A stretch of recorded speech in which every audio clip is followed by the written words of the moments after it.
الحمد لله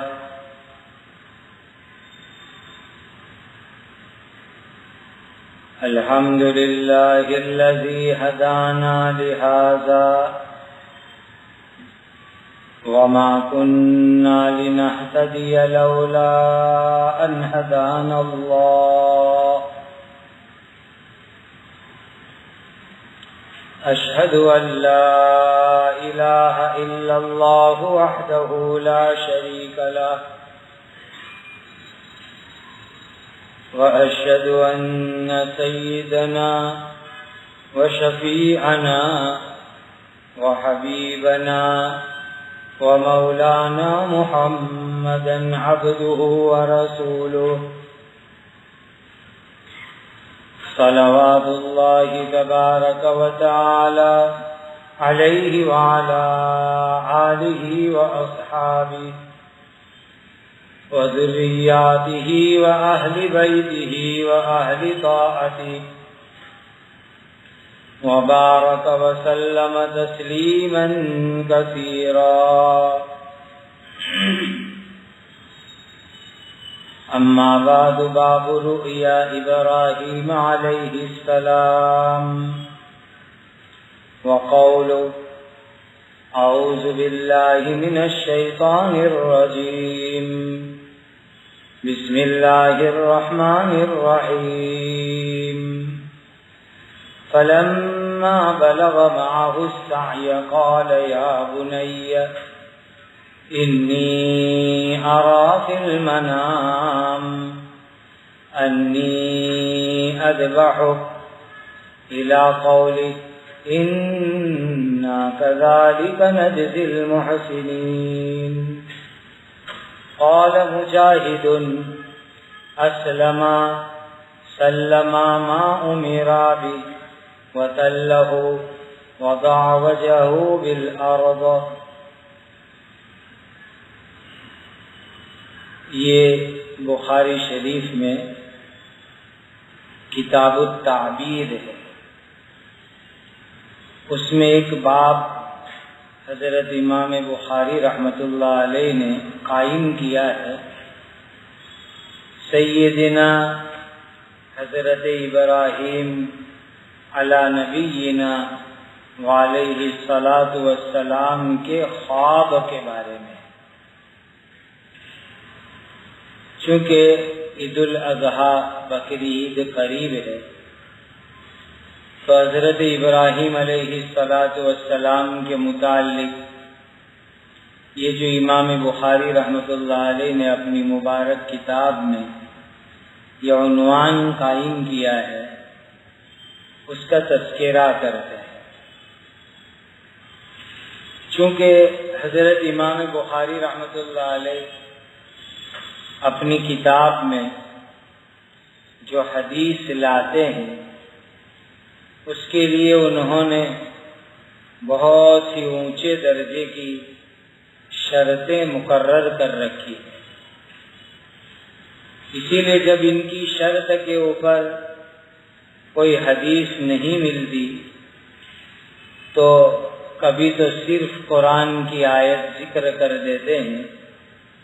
یہاں ایسا ہی ہوا ہے کہ حضرت ابراہیم علیہ السلام کے خواب کے متعلق حضرت امام بخاری رحمۃ اللہ علیہ کو اپنے شرائط کے مطابق کوئی حدیث نہیں ملی تو صرف قرآن مجید کی آیت ذکر کی اور مشہور جلیل القدر تابعی مفسر حضرت امام مجاہد رحمۃ اللہ علیہ کا قول یہاں ذکر کیا. حضرت ابراہیم علیہ السلام اللہ کے نبیوں میں سے ہیں، بلکہ تمام نبیوں میں دوسرا نمبر حضرت ابراہیم علیہ السلام کا ہے. اللہ کا معاملہ بھی بڑا عجیب ہے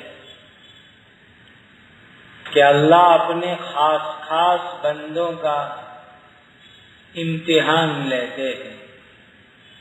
خدا ان کو آزماتے ہیں.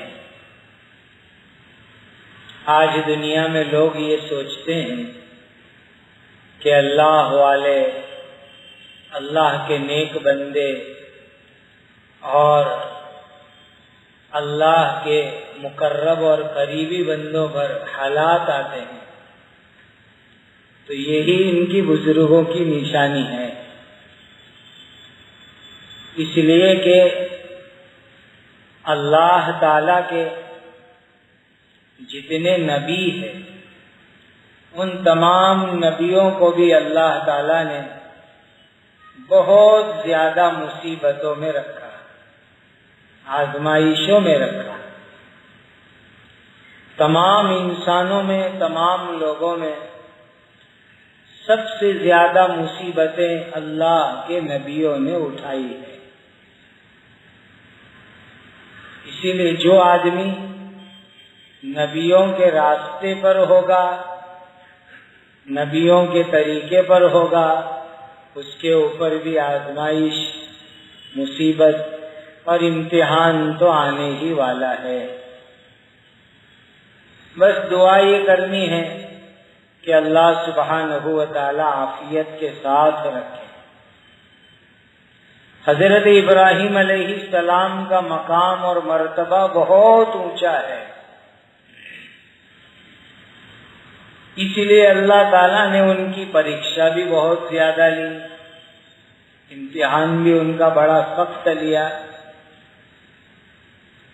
بلکہ یوں سوچنا دیکھنے جاوے تو حضرت ابراہیم علیہ السلام کی پوری زندگی ایک سے ایک جو ہے امتحان میں گزری ہے۔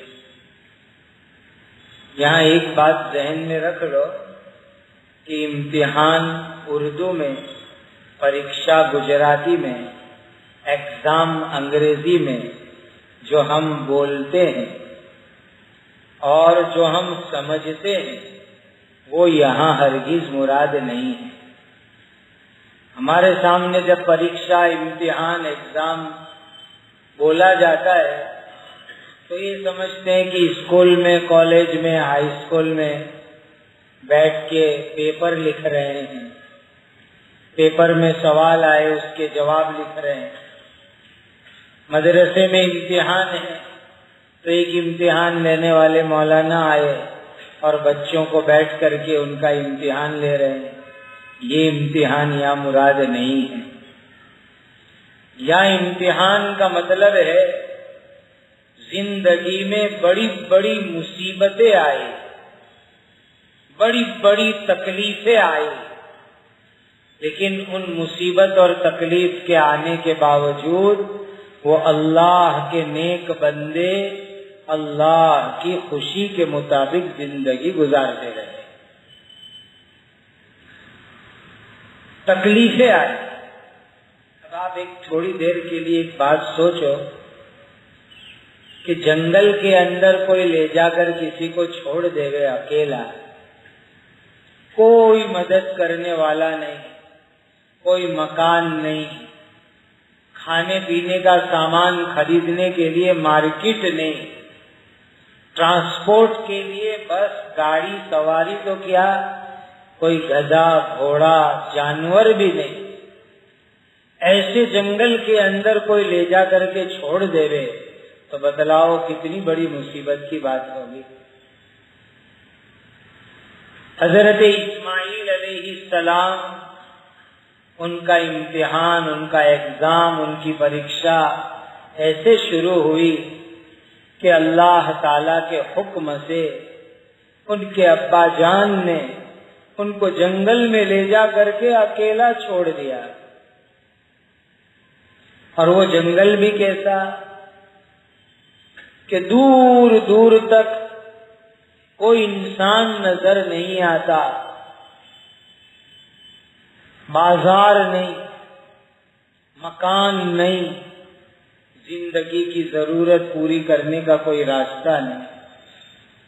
ایسے جنگل کے اندر ایک ماں ہے، وہ بھی جوان عورت ہے، اور اس کا ایک بچہ ہے دودھ پیتا ہوا، اسماعیل نام کا۔ اندازہ لگاؤ کیسی مصیبت کے اندر ماں بیٹے نے زندگی گزاری ہوگی۔ روایتوں میں آتا ہے کہ پانی جو تھا ختم ہو گیا، اب بچے کو دودھ پلانا ہے لیکن پانی ہے نہیں، تو دودھ کیسے آئے گا؟ کھانا بھی نہیں، پانی بھی نہیں۔ ماں ہاجرہ کا دودھ سوکھ گیا، دودھ آنا بند ہو گیا۔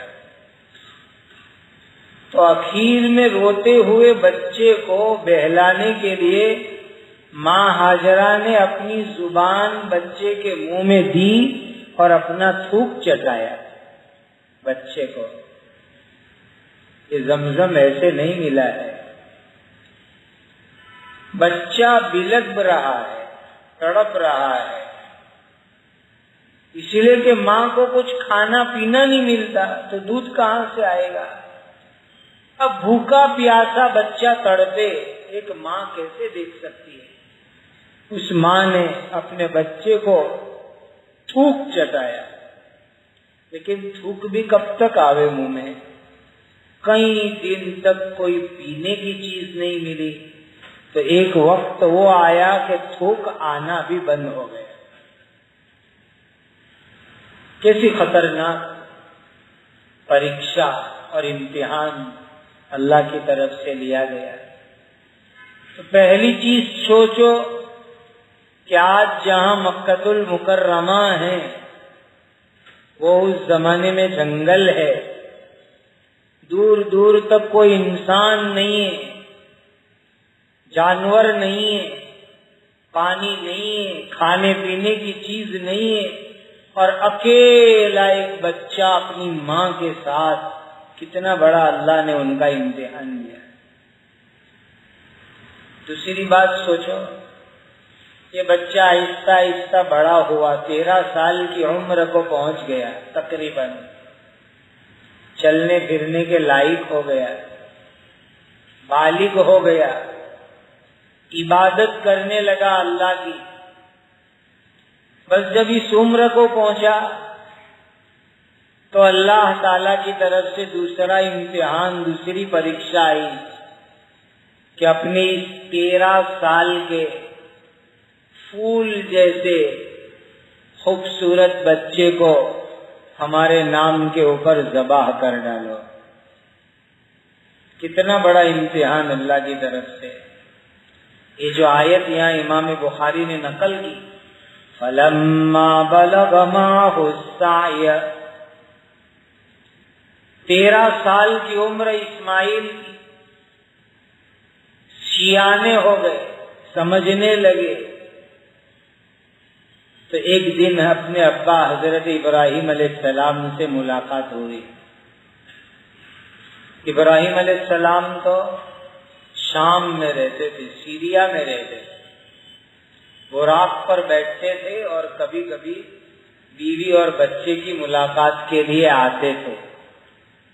تو ایک دن حضرت ابراہیم علیہ السلام آئے اور آ کر کے فرمانے لگے، بیٹا ایک بات کہنی ہے تم سے۔ ابا بتائیے کیا بات کہنی؟ تو کہا، بیٹا میں 3 رات سے لگاتار خواب دیکھتا ہوں، اور خواب یہ دیکھتا ہوں کہ میرے ہاتھ میں چھری ہے اور میں تیری گردن کے اوپر چلا رہا ہوں۔ یہ خواب میں دیکھ رہا ہوں، 3 دن سے لگاتار خواب دیکھ رہا ہوں، اسی لیے بیٹا میں تیرے پاس آیا ہوں۔ اللہ پاک کی شان دیکھو، اللہ تعالی چاہتے تو جبرائیل امین کو بھیجتے، جاگتے ہوئے بھیجتے، بیداری میں بھیجتے، اور جبرائیل آ کر حضرت ابراہیم کو کہتے، ابراہیم بچے اسماعیل کو ذبح کرو، اللہ کا حکم ہے۔ ڈائریکٹ اللہ جبرائیل کو بھیج کے آرڈر کر سکتے تھے، لیکن اللہ نے خواب دکھایا، اس لیے کہ خواب کے اندر آدمی تعویل کر سکتا ہے، بات بنا سکتا ہے کہ تو ایک ایسا خواب آیا تھا، جبرائیل تھوڑے آئے ہیں، عمل کرنا ہو تو کرے، نہ کرنا ہو تو نہ کرے۔ انسان ہیلے بہانے کرتا ہے خواب میں، اور اللہ تعالیٰ یہ امتحان لے رہے تھے کہ ابراہیم سچے اور پکے وفادار ہے کہ ان کی وفاداری کے اندر کچھ کمی ہے، اسی لیے اللہ نے خواب دکھلائے۔ اور نبیوں کا، پیغمبروں کا جو خواب ہوتا ہے وہ اللہ کی وحی ہوتی ہے، اللہ کا حکم ہوتا ہے، اللہ کا آرڈر ہوتا ہے۔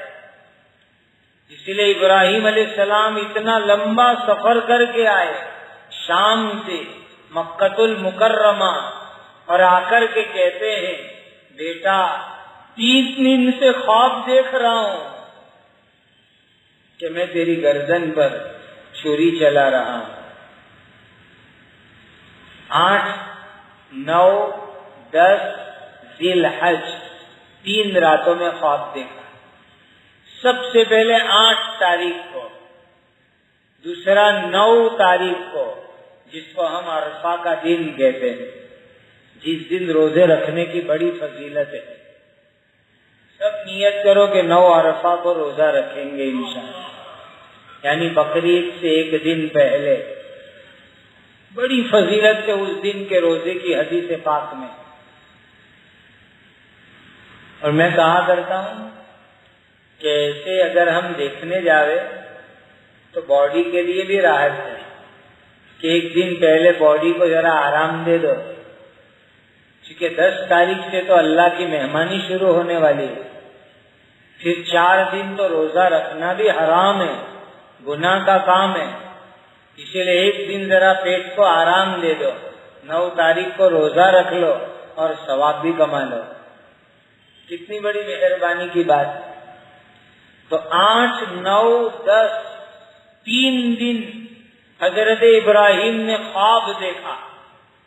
پہلے دن دیکھا شک ہے، کچھ بکریاں ذبح کر دی صبح میں اللہ کے نام پر۔ 9 کو دیکھا، پھر کچھ بکریاں ذبح کر دی۔ 10 کو یقین ہو گیا کہ یہ خواب میرے اللہ کی طرف سے ہے۔ تو وہاں سے آئے مکۃ المکرمہ اور آ کر کے بیٹے کو کہا، کیا کہتے ہیں بیٹے کو؟ یا بنی انی ارا فی المنام، بیٹا میں نے خواب دیکھا، اور وہ خواب بھی کیا؟ میں تجھ کو ذبح کر رہا ہوں، تجھے قتل کر رہا ہوں۔ سوال یہ ہے نا بیٹے کو کیوں بتلا دیا؟ جا کے سیدھا بیٹے کو پچھاڑ کے ذبح کر دیتے، اللہ کا حکم پورا کر دیتے۔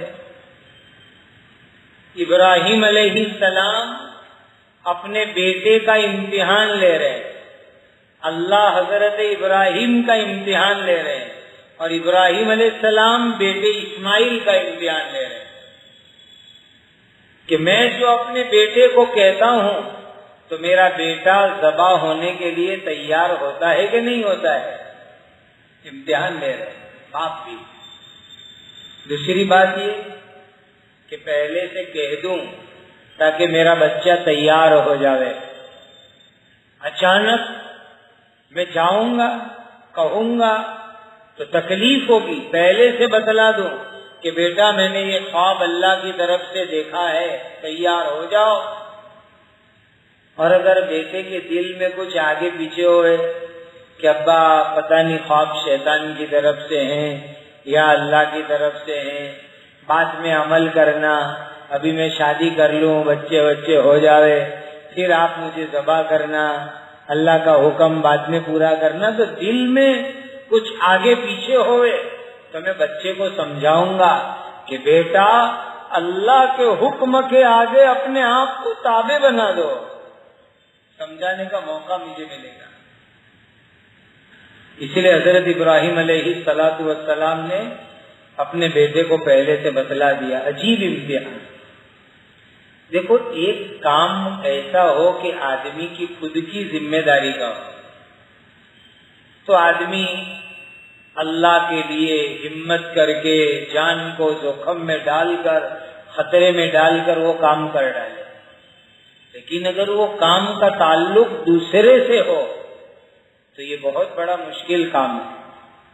کوئی مجھے کہے کہ آپ جو ہے اتنے روپیے اللہ کے نام پر مدرسے میں دے دو، مسجد میں دے دو، چلو کوشش کر کے دے دیتے ہیں، لیکن یہ کہ فلاں آدمی کے پاس سے اتنے روپے نکلوا کے لاؤ، یہ بڑا مشکل کام ہے.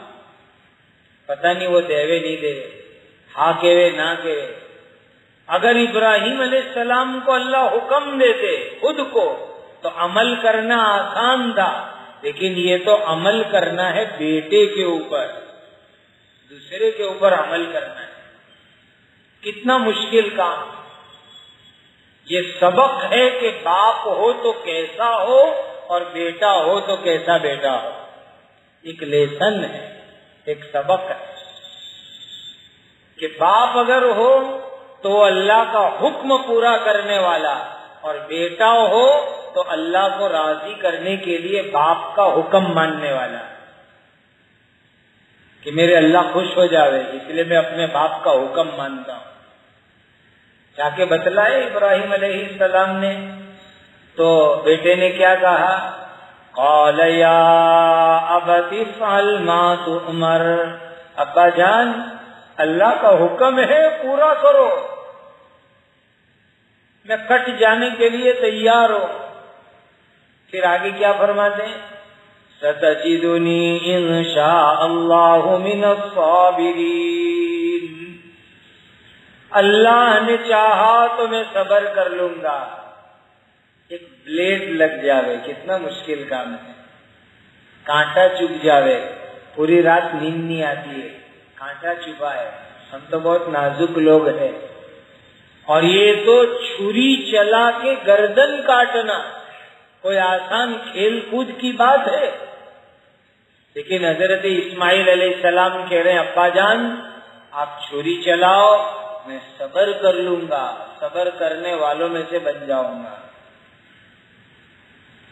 یہاں عجیب بات شرح کرنے والے، تفسیر کرنے والے لکھتے ہیں کہ حضرت اسماعیل علیہ السلام نے اپنی ذات پر دعویٰ نہیں کیا کہ میں صبر کروں گا. کیا کہا؟ اللہ نے چاہا تو میں صبر کروں گا. یہ سیکھنے کی چیز ہے. آج ہم بہت ساری بات بول ڈالتے ہیں، میں یہ کام کر ڈالوں گا، میں یہ کام کر ڈالوں گا، ہوتا کچھ نہیں ہے. اللہ کے ساتھ اللہ پر بھروسہ کر کے بولو، جو اسماعیل علیہ السلام سے سیکھنے کو ملتا ہے. ستجدنی انشاء اللہ من الصابرین، اللہ نے چاہا تو میں یہ کام کروں گا. کہتے بھائی حج میں جانا ہے، یہ تو میرا ہاتھ کا کھیل ہے، کل پاسپورٹ جمع کراتا ہوں اور پیسوں کا چیک بھیج دیتا ہوں. انسان اسی چکر میں رہے کچھ نہیں ہو. انشاءاللہ اللہ اپنے کرم سے مجھے حج میں لے جائیں گے.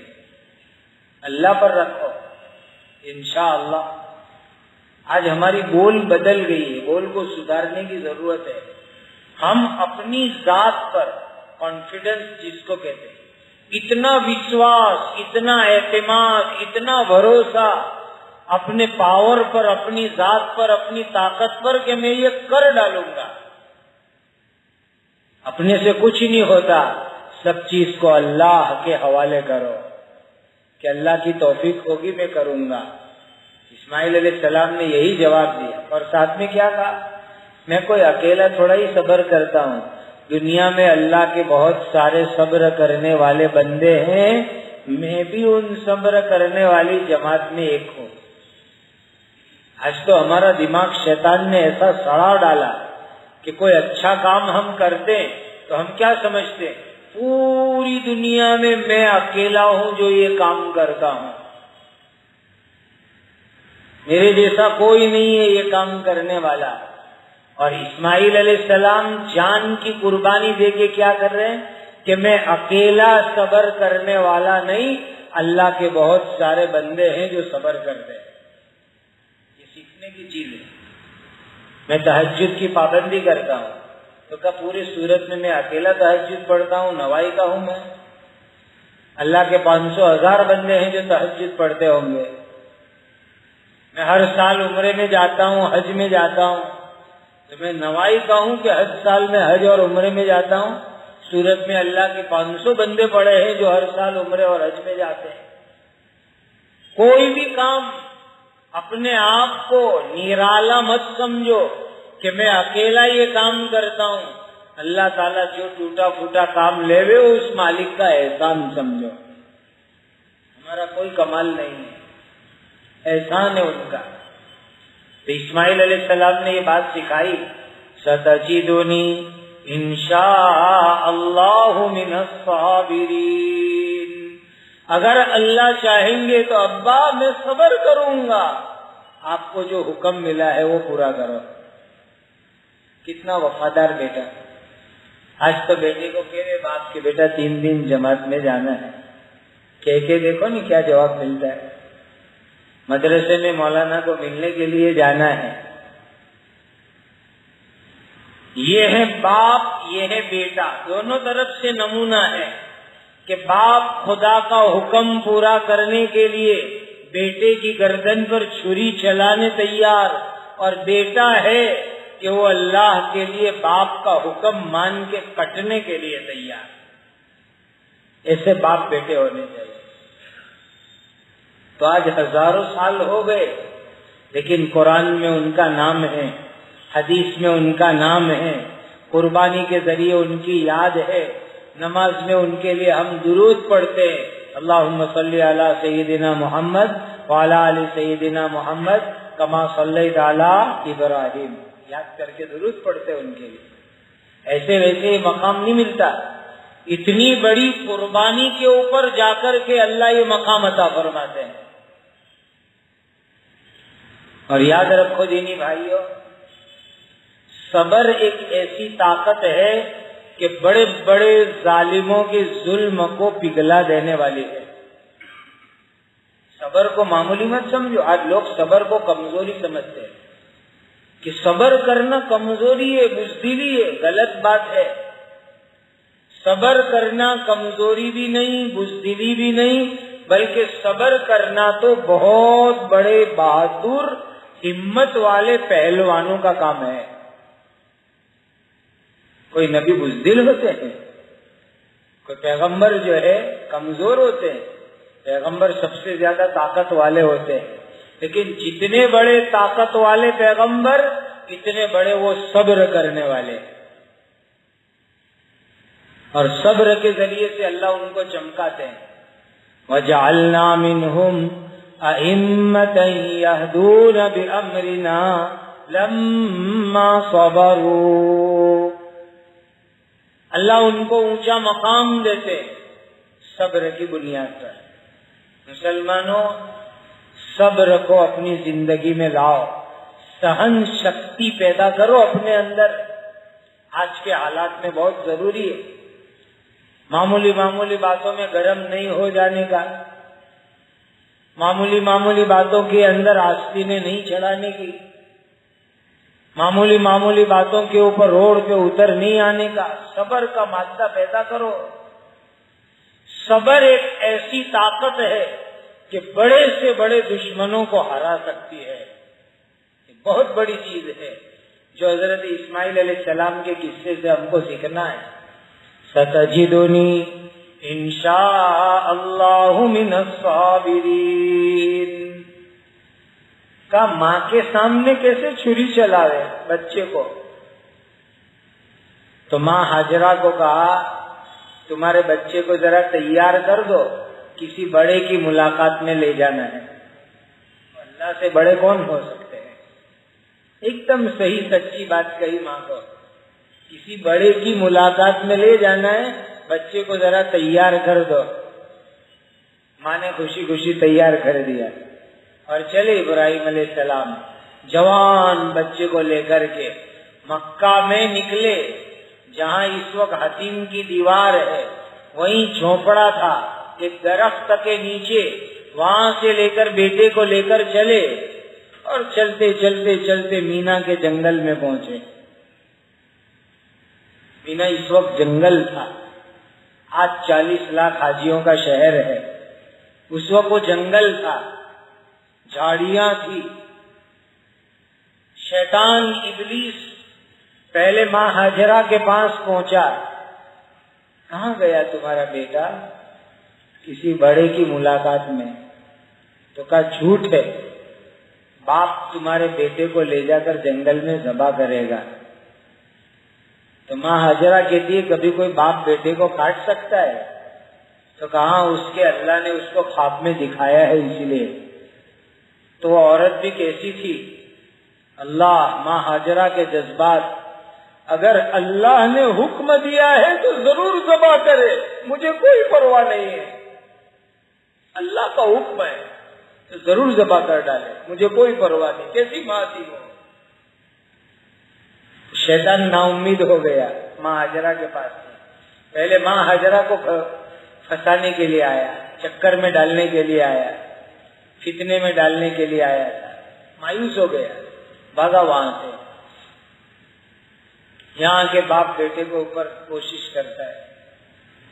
حضرت ابراہیم علیہ الصلوۃ والسلام پہنچے مینا کے جنگل میں، جہاں 3 کنکر مارنے کی جگہ ہے. وہاں قریب میں پہلے ایک مسجد تھی پرانی، اب نہیں ہے وہ. اس کا نام تھا مسجد الکبیش، یعنی جہاں جنتی جانور ذبح کیا گیا تھا وہ مسجد. وہاں پہنچے، جھاڑیاں تھی، اور جا کر کے باپ بیٹے دونوں تیار ہو گئے. حضرت ابراہیم علیہ السلام ایک بات سوچ رہے کہ بیٹے کو ذبح کرنے کے بعد دفن کرنا ہے، تو کفن کا کپڑا تو میں لایا نہیں ہوں. ذبح کر کے لاش ایسے تو ڈال نہیں دینی ہے، بیٹے کو دفن کرنا ہے، تو کفن کا کپڑا تو میں نہیں لایا. تو بیٹے اسماعیل نے کہا ابا میں نے سفید رنگ کا کرتا پہن رکھا ہے، آپ میرا کرتا نکال دیجئے اور ذبح کرنے کے بعد اسی میں کفن دے کر مجھے دفن کر دینا. کیسے بیٹے کے جذبات ہوں گے. سفید قمیص پہن رکھی تھی، نکال لو ابا جان، دوسرا کپڑا تو ہے نہیں، اور پھر مجھے اسی میں کفن دے کر کے دفن کر دینا. دوسری بات عجیب کہی حضرت اسماعیل علیہ السلام نے. اللہ اکبر، کیسے جوان تھے وہ، کیسے ان کی جوانی کے جذبات تھے. ابا جان کرتا نکال دیجئے، اس لیے کہ میرے کرتے پر خون اڑے گا تو میرا ثواب اللہ کے یہاں کم ہو جائے گا، اور میں نہیں چاہتا ہوں میرا ثواب کم ہو جائے. مجھے میرے اللہ سے پورا ثواب لینا ہے. کرتے پر خون نہیں لگنے دینا. اتار لیجیے میرے کرتے کو. اور ساتھ میں کیا کہا، یہ کرتا اس لیے نکال لو کہ لے جا کر دینا ہو تو میری ماں کو دے دینا. ایک ماں کو جب بچے کی یاد آئے گی تو میرا قمیص دیکھ کر کے میری ماں کو تھوڑی تسلی ہوگی. اگر لے ہی جانا ہے تو لے جانا، میری ماں کو دے دینا، لیکن اس کے اوپر خون مت لگنے دینا، کیونکہ میری ماں جب میرا خون دیکھے گی تو ایک عورت ذات کو بہت رونا آئے گا. اپنا رونا وہ قابو میں نہیں کر سکے گی. ماں کا دل بڑا عجیب ہوتا ہے. حضرت ابراہیم علیہ السلام بہت خوش ہوئے، اللہ نے کیسا بیٹا عطا فرمایا. خوشی اولاد کی یہ ہے، اچھی طرح سن لو، اولاد میں خوشی کی چیز یہ ہے کہ اولاد اللہ کا حکم پورا کرنے کی بات کرے، یہ خوشی کی بات ہے. آج ہم نے کیا سمجھ رکھا، اولاد لاکھوں روپے کما کے لاوے، خوشی کی چیز. اولاد بینک بیلنس جمع کر دے ہوئے، خوشی کی چیز. اولاد دولت کے انبار اور ڈھیر لگا دے ہوئے، یہ خوشی کی چیز. اگر دینداری نہیں ہے، ان میں نماز نہیں ہے، قرآن نہیں ہے، حلال حرام کا فرق نہیں ہے، دین پر عمل نہیں ہے، وہ کروڑوں روپے کمانے والی اولاد رحمت نہیں ہے بلکہ وبال ہے. وہ اولاد کی خوشی کس کو کہتے ہیں؟ وہ اللہ کے حکم پر عمل کرے، اللہ کی بات ماننے والے ہو، یہ اصل اولاد کی خوشی ہے. اس کو خوشی کہتے ہیں صحیح معنی میں. اسی لیے حضرت اسماعیل علیہ السلام کیسی باتیں کر رہے اپنے ابا جان سے، اللہ کی خوشی کی باتیں کرتے ہیں. تیار ہو گئے وقت پر. ابا جان مجھے فٹ باندھ دینا، ڈھیلا مت باندھنا، مجھے فٹ باندھنا، اسی لیے کہ آپ بوڑھے ہو، میں جوان ہوں، تیسرا کوئی پکڑنے والا نہیں ہے، قابو کرنے والا نہیں ہے، مجھے فٹ باندھ دو تاکہ میں ادھر ادھر اچھلوں نہیں، اچھی طرح باندھ دو. کیا بول رہے حضرت اسماعیل علیہ السلام؟ اور حضرت ابراہیم علیہ السلام آگے بڑھے اور بیٹے کو اچھی طریقے سے فیٹ باندھا، اور باندھنے کے بعد اس کی پیشانی پر بوسہ دیا، چوم لیا، اور روتے روتے کہنے لگے اے میرے بیٹے اسماعیل، اللہ کا حکم پورا کرنے میں تم میری کیسی مدد کرتے ہو؟ تمہاری مدد نہیں ہوتی تو میں اللہ کا حکم پورا نہیں کر سکتا تھا. تمہاری مدد ہے، تم مجھے سپورٹ کر رہے ہو، تم ساتھ دے رہے ہو، تو میں اللہ کا حکم پورا کر رہا ہوں. پیشانی کے اوپر بوسہ دیا حضرت ابراہیم علیہ السلام نے. اور پھر منظر اللہ نے خود قرآن میں بیان کیا، فَلَمَّا أَسْلَمَا وَتَلَّهُ لِلْجَبِينِ. باپ بھی اور بیٹا بھی، ابراہیم بھی اسماعیل بھی، دونوں کے دونوں اللہ کا حکم پورا کرنے تیار ہیں. کروٹ پر سلا دیا باندھ کر کے، کروٹ پر سوتے اس طریقے سے، اور سلانے کے بعد حضرت ابراہیم علیہ السلام نے پوری طاقت سے چھری چلانا شروع کی، پوری طاقت لگائی چھری چلانے کے اوپر. لیکن اللہ تعالیٰ کا حکم کیا تھا کہ چھری بھی اللہ کے حکم کے بغیر چل نہیں سکتی. اسباب میں جب تک اللہ کی مرضی نہیں ہوتی وہاں تک اسباب کچھ کام کر سکتے. یہ یقین پیدا کرنا ہے ہم کو، اسباب ہے لیکن اسباب کام اسی وقت کریں گے جب اللہ کا حکم ہوگا. ساری دنیا کے لیے کہ آگ جلا دی ہے، لیکن ابراہیم علیہ السلام کے لیے آگ نے پھول برسائے. یہ قرآن نے کہا اور اس پر ہمارا ایمان ہے. قلنا یا نار کونی بردا وسلاما علی ابراہیم. پوری طاقت سے چھری جلائے. بعض روایتوں میں آتا ہے اللہ نے قدرتی طور پر ایک پتل کا ٹکڑا حضرت اسماعیل کی گردن پر پہنچا دیا. قدرتی طور پر پتل کا ٹکڑا آ گیا. اب وہ چھری چل رہی ہے، پیتل پہ چل رہی ہے، کٹنے کا نام نہیں لیتی گردن. باپ بیٹے آج پوری تیاری سے آئے تھے اللہ کا حکم ماننے کے لیے، تو حضرت ابراہیم علیہ السلام نے چھری کو تیز کرنا شروع کیا. تو اب اسماعیل علیہ السلام بھی کہہ رہے ہیں ابا جان مجھے الٹا سلا دو، کہیں ایسا نہ ہو کہ باپ بیٹے کا منہ دیکھے، بیٹا باپ کا منہ دیکھے، دونوں کے دل میں رحمت اور مہربانی پیدا ہو جائے، محبت پیدا ہو جائے. اسی لیے تم ذبح کرنے میں ذرا نرمی کرو، اسی لیے مجھے الٹا سلاؤ تاکہ میرا منہ تم کو دیکھنا نہ پڑے.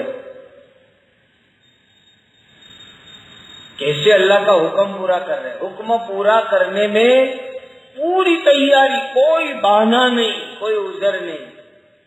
ابراہیم علیہ السلام نے بیٹے کو الٹا سلا دیا.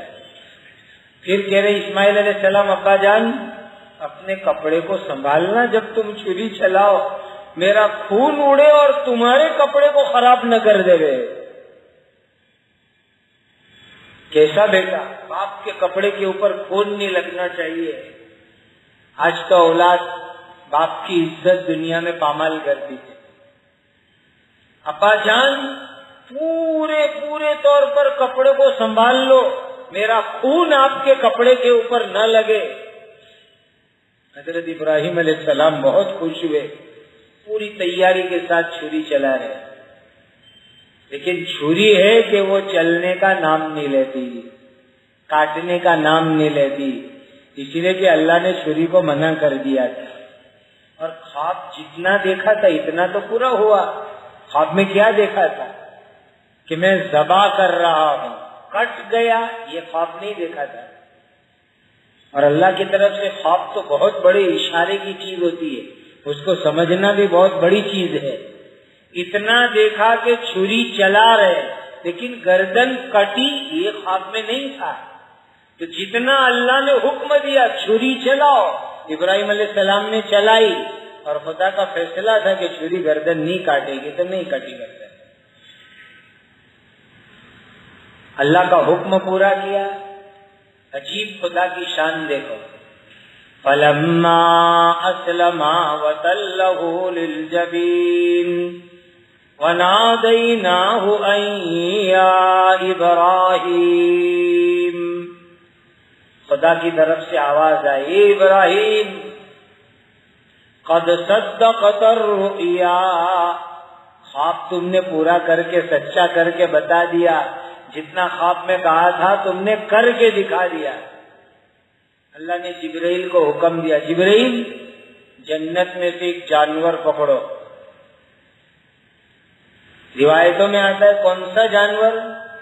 جو ہزاروں سال پہلے حضرت آدم علیہ السلام کے چھوٹے بیٹے دوسرے نمبر کے، جن کا نام حابیل تھا، انہوں نے ایک جانور کی قربانی کی تھی، اور جو جانور اللہ کے نام پہ قربان ہوتا ہے اس کو اللہ تعالیٰ جو ہے بہت اونچا درجہ اور مقام عطا فرماتا ہے۔ کہتے ہیں کہ آدم علیہ السلام کا دوسرے نمبر کا بیٹا جس کا نام حابیل تھا، اس نے ایک جانور کی قربانی کی تھی۔ وہ جانور جنگل میں جنت میں چل رہا تھا اتنے ہزار سال سے، آدم علیہ السلام سے لے کر ابراہیم علیہ السلام تک کئی ہزار سال کا فاصلہ ہے۔ اتنے زمانے سے وہ جانور جنت میں چل رہا تھا۔ اللہ نے فرمایا کہ جبرائیل جنت کا ایک جانور لو۔ وہ حابیل والا جانور پکڑا جو جنت میں چل رہا تھا، اور لے کر کے ابراہیم حضرت جبرائیل جنت کے دروازے پر آئے۔ اب جبرائیل سوچ رہے کہ وہاں تو وہ کاٹنے کی تیاری کر رہے ہیں، چھری چلا رہے، اور اللہ کا حکم ہے کہ جنت کا جانور لے کے جاؤ۔ تو جبرائیل امین نے جنت کے دروازے سے آواز لگائی، ساتوں آسمان کے اوپر، پہلا نہیں ساتویں آسمان کے اوپر جنت کا دروازہ، وہاں سے آواز لگائی، اللہ اکبر اللہ اکبر، وہاں سے آواز لگائی۔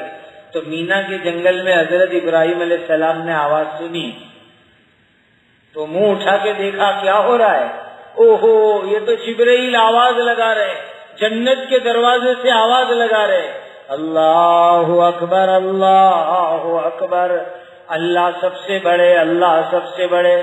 تو حضرت ابراہیم علیہ السلام نے بھی جواب دیا جبرائیل کو، لا الہ الا اللہ اللہ اکبر، اللہ کے سوا کوئی عبادت کے لائق نہیں اور میرے اللہ سب سے بڑے ہیں۔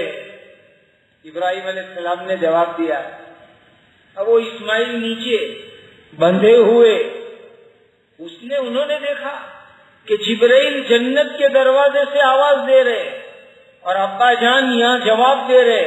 تو حضرت اسماعیل علیہ السلام نے زمین پر سوتے سوتے کہا، اللہ اکبر وللہ الحمد، میرے اللہ سب سے بڑے اور ساری تعریف اور خوبی میرے اللہ کے لیے ہے۔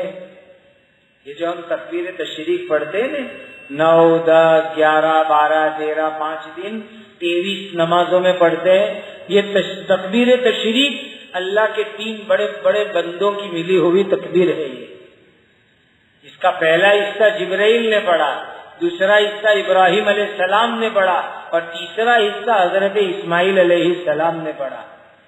تو وہاں سے آواز دی، اللہ اکبر اللہ اکبر، نیچے لا الہ الا اللہ اللہ اکبر اللہ اکبر وللہ الحمد۔ عیدگاہ میں جاتے آتے عید کے دن یہ تکبیر پڑھنی چاہیے، تھوڑے تھوڑے آواز سے پڑھنی چاہیے، یہ ثواب ہے، بہت بڑا ذکر ہے۔ عید کے دنوں میں تکبیر تشریف چلتے پھرتے عیدگاہ جاتے آتے پڑھنا بہت بڑا ثواب کا کام۔ خوب پڑھنا چاہیے تکبیر تشریف کو۔ جبرائیل امین جنت کے دروازے سے روانہ ہوئے اور سیکنڈ کے بھی شاید 10ویں حصے کے اندر مینا کے جنگل میں پہنچ گئے۔ یہ تو آپ کو سمجھانے کے لیے اتنی ٹائمنگ بتلا رہا، ورنہ جبرائیل کے سامنے پوری دنیا کچھ بھی نہیں ہے، پوری دنیا جبرائیل کے سامنے کچھ بھی نہیں۔ ایک مرتبہ ملک الموت، وہ تو جبرائیل سے تھوڑے نیچے درجے پر ہے، جبرائیل ان سے اونچے درجے پر، کسی نے پوچھا ملک الموت کو، فرشتے کو موت کے، کہ تم کو اللہ حکم دیتے ہیں کہ ایک ساتھ 10 آدمی کی روح لینی ہے، اور ایک آدمی دنیا میں وہاں، دوسرا دنیا میں وہاں، تیسرا دنیا میں وہاں، ایک ویسٹ میں، ایک ایسٹ میں، ایک ساؤتھ میں، ایک نارتھ میں، اتر دکشن پورو پشچم دنیا میں الگ الگ جگہ پر، اور اللہ حکم دیتے ہیں کہ 10 کی ایک ٹائم میں روح لینی ہے، تم کیسے پہنچ ولتے ہو؟ تو حضرت ملک الموت نے جواب میں کیا کہا؟ یہ پوری دنیا کیسی ہے میرے لیے؟ جیسے کوئی آدمی ہتھیلی میں 10 چنے لے رہے اور دوسرے ہاتھ سے 10 چنے اٹھانے میں اس کو کوئی تکلیف ہوتی ہے؟ کہ پوری دنیا میری ہتھیلی میں ایک کھلونے کی طرح ہے، چنے اور دانے کی طرح ہے، معمولی چیز ہے، یہ سمجھانے کی مثال ہے۔ تو جبرائیل کا درجہ تو ملک الموت سے بھی بڑا، ان کے سامنے تو یہ پوری دنیا کی کوئی حیثیت نہیں۔ تو سیکنڈ کے بھی معمولی حصے میں جبرائیل امین جنت کے دروازے سے مینا کے جنگل میں پہنچے اور حضرت اسماعیل علیہ السلام کو ہٹا کر وہ جنتی جانور سلایا، اور پھر اللہ نے فرمایا وَفَدَيْنَاهُ بِذِبْحٍ عَظِيمٍ، اسماعیل کے بدلے میں ہم نے جنت سے ایک جانور بھیجا اور اس کی قربانی حضرت ابراہیم علیہ السلام نے کی۔ اللہ ہم سب کو اپنی اطاعت اور فرما برداری کے پاکیزہ جذبات عطا فرمائے۔ اللہ ہم سب کو اپنی مرضیات پر چلنے کی، نامرضیات سے بچنے کی توفیق عطا فرمائے۔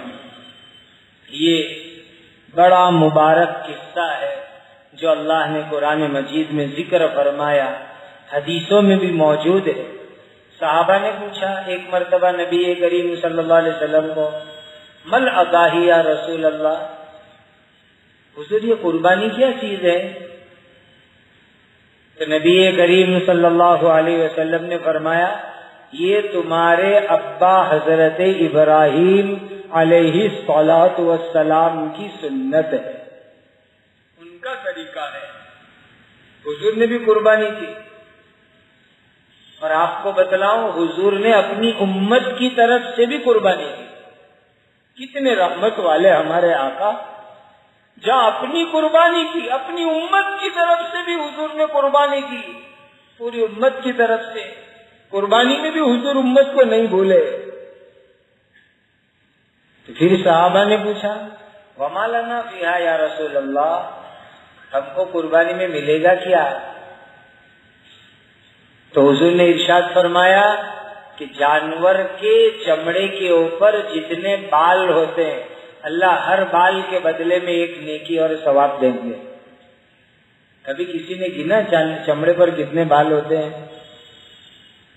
تو گھینٹے اور دمبے میں بال بہت ہوتے ہیں، بکرے میں تھوڑے کم، گھینٹے دمبے کے کمپیر میں، مقابلے میں تھوڑے کم ہوتے ہیں۔ تو صحابہ نے کہا فَالصُّوفُ یا رسول اللہ، یہ جو گھینٹے دمبے جو اون والے جانور ہے اس میں تو لاکھوں بال ہوتے ہیں بدن پر۔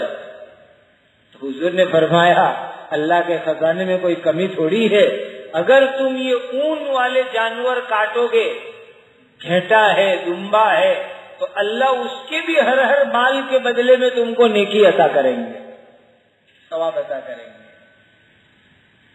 اور دوسری حدیث میں فرمایا سمنوا ضحایاکم، قربانی کے جانور ذرا اچھے خریدو لیکن اخلاص کے ساتھ۔ دوسرے دن ہمارا نام اخبار میں آوے کہ انہوں نے اتنے لاکھ کا بکرا لیا، تو یہ دکھلاوے کے لیے کرنا یہ تو گناہ اور وبال ہے۔ اللہ کے لیے اچھے جانور لو، محلے میں نام ہوئے، لوگ بات کرے، تعریف کرے، اس کے لیے نہیں، اللہ کے لیے۔ سمنوا ضحایاکم، قربانی کے جانور مضبوط لو، تندرست لو، کیوں؟ فَإِنَّهُ عَلَى الصِّرَاطِ مَطَايَاكُمْ، پل صراط کو اسی پر بیٹھ کے پار کرنا ہے. پل صراط پر یہ تمہاری سواری بنے گی، اس پر بیٹھ کر پل صراط کو پار کرنا ہے. میں بعض لوگوں کو ایسے ہی ہنستے ہنستے کہتا ہوں، اپنے وزن کے حساب سے تو بکرا خریدو کم سے کم. اپنا وزن دیکھنے بکرے کا وزن دیکھ. قربانی اچھی کرو، اللہ کے لیے کرو اور اس کے اندر ثواب کماؤ. اللہ سبحانہ و تعالی ہم سب کو پاکیزہ جذبات عطا فرمائے، عافیت عطا فرمائے. اللہ ہر فتنے سے ہم سب کی حفاظت فرمائے. درود شریف پڑھیں.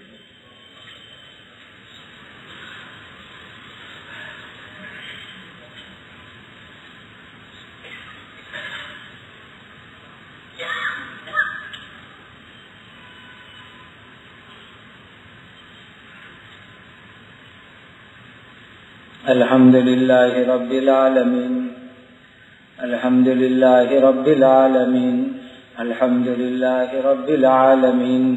اللہم صل علی سیدنا محمد وعلی آل سیدنا محمد صلاة تنجینا بها من جمیع الاحوال والآفات وتقضی لنا بها جمیع الحاجات وتطهرنا بها من جميع السيئات وترفعنا بها عندك أعلى الدرجات وتبلغنا بها أقصى الغايات من جميع الخيرات في الحياة وبعد الممات إنك على كل شيء قدير.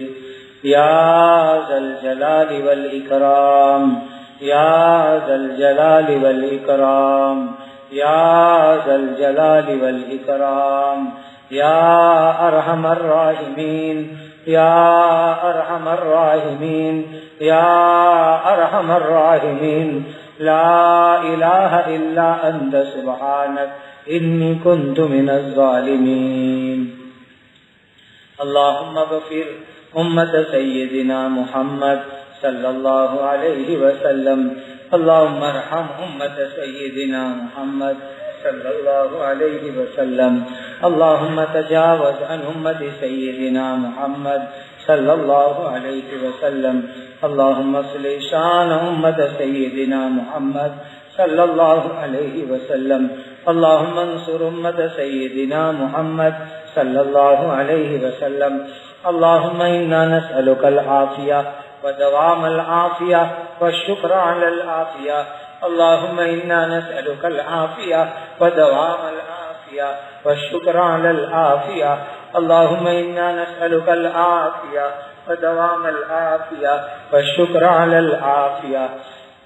اللهم انا نعوذ بك من الفتن ما ظهر منها وما بطن. اللهم انا نعوذ بك من الفتن ما ظهر منها وما بطن. اللهم انا نعوذ بك من الفتن ما ظهر منها وما بطن. اللهم انا نسألك رضاك والجنة. اللهم انا نسألك رضاك والجنة. اللهم انا نسألك رضاك والجنة. ربنا آتنا في الدنيا حسنة وفي الآخرة حسنة وقنا عذاب النار. اے اللہ ہمارے گناہوں کو معاف فرما. رب کریم بڑے گنہگار ہیں، بڑے پاپی ہیں، بڑے مجرم ہیں، بڑے خطا کار ہیں. اے اللہ یہ برے حالات میں ہمارے گناہوں کا بھی بڑا دخل ہے. اے اللہ ہمارے گناہوں کو معاف فرما. اے معاف کرنے والے ہم کو معاف فرما دیجئے. اللہ آپ کو تو معافی بہت پسند ہے، اپنے کرم اور فضل سے ہمارے سب گناہوں کو معاف فرما دیجئے. اے اللہ ہر حرام سے ہماری حفاظت فرما لیجئے.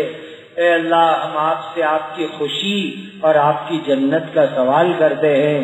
اے اللہ ہم آپ سے آپ کی رضا اور جنت کا سوال کرتے ہیں. اے اللہ ہم آپ سے آپ کی رضا اور جنت کا سوال کرتے ہیں.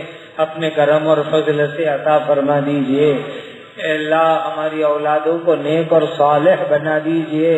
اے اللہ پورے ملک میں امن و امان قائم فرما، امن و امان قائم فرماؤ، امن و امان قائم فرماؤ، عدل و انصاف قائم فرماؤ، عدل و انصاف قائم فرماؤ، عدل و انصاف قائم فرماؤ. اے اللہ مسلمانوں کی جان کی حفاظت فرما، پورے ملک میں پورے عالم میں مسلمانوں کی جانوں کی حفاظت فرما، مسلمانوں کے مال کی حفاظت فرما، بیٹیوں کی حفاظت فرما، ارتداد سے حفاظت فرما۔ اے اللہ جو مرتد بن گئی بنا دی گئی، اے اللہ ان سب کو دوبارہ ایمان عطا فرما، جو جیلوں میں ہیں اے اللہ ان کو رہائی عطا فرما، اے اللہ ان کو چھٹکارا عطا فرما، جوانوں کی حفاظت فرما، بوڑھوں کی حفاظت فرما، ہر مومن کی اپنے کرم سے حفاظت فرما۔ ہمارے ملک میں جتنی قوم کے اور مذہب کے لوگ رہتے ہیں ان میں آپس میں اچھے تعلقات عطا فرما، رواداری عطا فرما، آپسی فتنوں سے حفاظت فرما، آپسی جھگڑوں سے حفاظت فرما، امن و امان قائم فرما، فتنے فساد سے حفاظت فرما۔ اے اللہ آپ ہم سے راضی ہو جائیے، ہم کمزور بندے ہیں، آزمائش کے قابل نہیں ہیں، عافیت کا معاملہ فرماؤ، سہولت کا معاملہ فرماؤ، عزت کا معاملہ فرماؤ، راحت کا معاملہ فرماؤ۔ اے اللہ آپ کے سوا ہمارا کوئی نہیں، مولا آپ کے سوا ہمارا کوئی نہیں ہے۔ اے بگڑی کے بنانے والے اللہ، ہم آپ کے پیارے نبی کی امت کی بگڑی کو بنا دیجئے۔ اے اللہ آپ اپنے نبی کی امت کی حفاظت فرما لیجئے، مسلمانوں کی حفاظت فرما لیجئے، جتنی سازشیں، جتنے مکر، جتنے پیترے ہو رہے ہیں اس کو ناکام کر دیجئے، معطل فرما دیجئے۔ اے اللہ بھوکوں کو کھانا عطا فرما، پیاسوں کو پانی عطا فرما، بیماروں کو شفا عطا فرما، جن پر جنات، جادو، نظر بد کے اثرات ہیں ان کو شفا عطا فرما۔ اے اللہ ہم کمزوروں پر رحم فرما، آپ کا تو وعدہ ہے وَنُرِيدُ أَن نَّمُنَّ عَلَى الَّذِينَ اسْتُضْعِفُوا فِي الْأَرْضِ۔ رب کریم آپ کے سوا ہمارا کوئی نہیں ہے اور ہم واقعی کمزور ہیں، ہمارے پاس کوئی سہارا نہیں ہے۔ اے بے سہاروں کے سہارے اللہ آپ ہمارا سہارا بن جائیے، آپ ہماری نصرت فرمائیے، مدد فرمائیے، حفاظت فرمائیے۔ اے اللہ بہنوں کی عصمتوں کی حفاظت فرما، عزتوں کی حفاظت فرما، تمام مسلمانوں کو نماز کا قائم کرنے والا بناؤ۔ اے اللہ 100% شریعت پر عمل کرنے والا بناؤ، جن اعمال کی بنیاد پر آپ کا غصہ اترتا ہے، غضب اترتا ہے، لعنت اترتی ہے، اے اللہ ایسے اعمال سے بچنے کی توفیق عطا فرما۔ جن اعمال کی بنیاد پر رحمت، نصرت، مدد اترتی ہے ان کو اپنانے کی توفیق عطا فرما۔ پورے عالم میں ہدایت کی ہواؤں کو اے اللہ چلا دیجئے، ہر انسان کو، ہر جن کو ایمان عطا فرما۔ اے اللہ ہدایت کی ہواؤں کو چلا دیجئے۔ مولا اب بہت ہو چکا، مولا ہم کمزور ہیں، زیادہ امتحان کے لائق نہیں ہیں، عافیت کا معاملہ فرما دیجئے، کرم کا فضل کا معاملہ فرما دیجئے۔ جو لوگ حج میں جا رہے ہیں اللہ ان کو حج مبرور عطا فرما، حج مقبول عطا فرما۔ اے اللہ بخاری شریف کے انوار سے ہماری زندگیوں کو منور فرما، ہماری دنیا آخرت کو منور فرما، حدیث پاک کے انوار سے ہم کو منور فرما، ہماری دنیا اور آخرت کو منور فرما۔ اے اللہ روزیوں میں حلال طریقے سے برکت عطا فرما، اے اللہ عمروں میں برکت عطا فرما، جائز مرادوں کو پورا فرما۔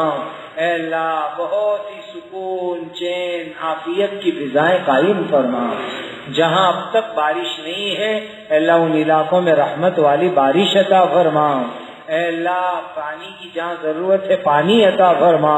پیارے آقا حضرت محمد رسول اللہ صلی اللہ علیہ وسلم نے جو خیر مانگی ہمیں اور پوری امت کو عطا فرما۔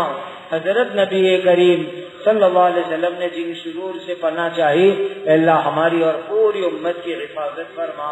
آپ کے بہت سے بندوں اور بندیوں نے دعاؤں کے لیے کہا، اے اللہ ان سب کی جائز مرادیں پوری فرما، الجھنوں کو دور فرما اور اپنے کرم اور فضل کا معاملہ فرما۔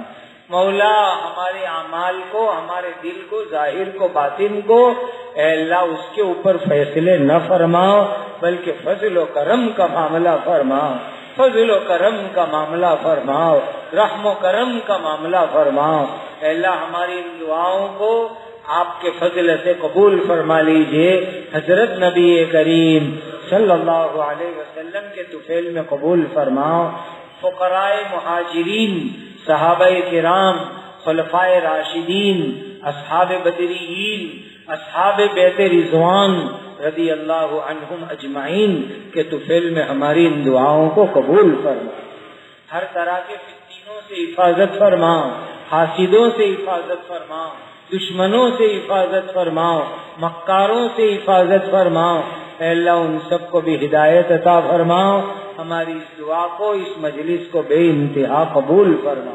وصلی اللہ وسلم علی سیدنا مولانا محمد وعلی آلہ واصحابہ وعلی من تبعہم بإحسان الی یوم الدین۔